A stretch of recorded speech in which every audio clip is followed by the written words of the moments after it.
Hi, it's the middle of August 2013, and in the last couple of weeks of my practicing I've noticed a couple of things.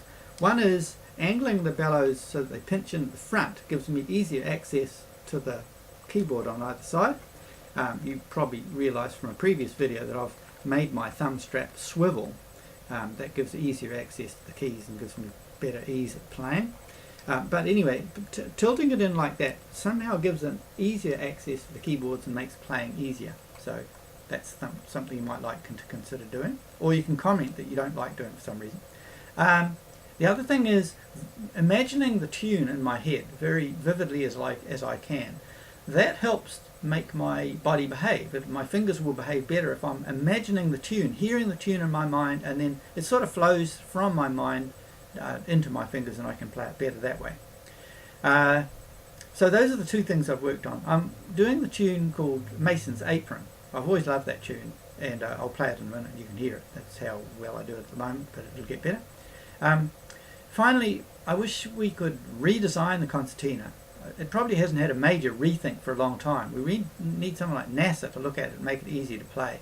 I mean, I think that both thumb straps should swivel better. I think that it should be designed in a way that makes it cheap, so that anyone can buy a cheap concertina for $200 or $300 like a guitar.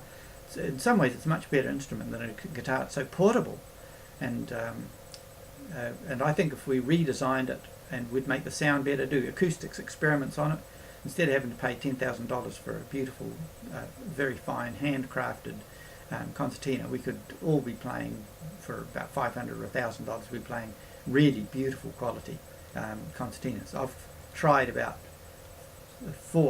four, from the junkiest cheap one to the Lachenals 1862 antique that I've got, and I'm sure in 1862 they didn't have the materials that we have now, or the skills, or there was no NASA in those days. What we want is NASA to design the concertina so it sounds exquisitely beautiful and yet is made of robust and very cheap material so everybody can play it. Well, that's just a little idea or two about concertinas. One day maybe I will design one myself, or pay someone to design them so that everybody can enjoy beautiful concertina playing. Right, well, I hope your own music is going well, and maybe I'll see you in 2 weeks' time. Bye!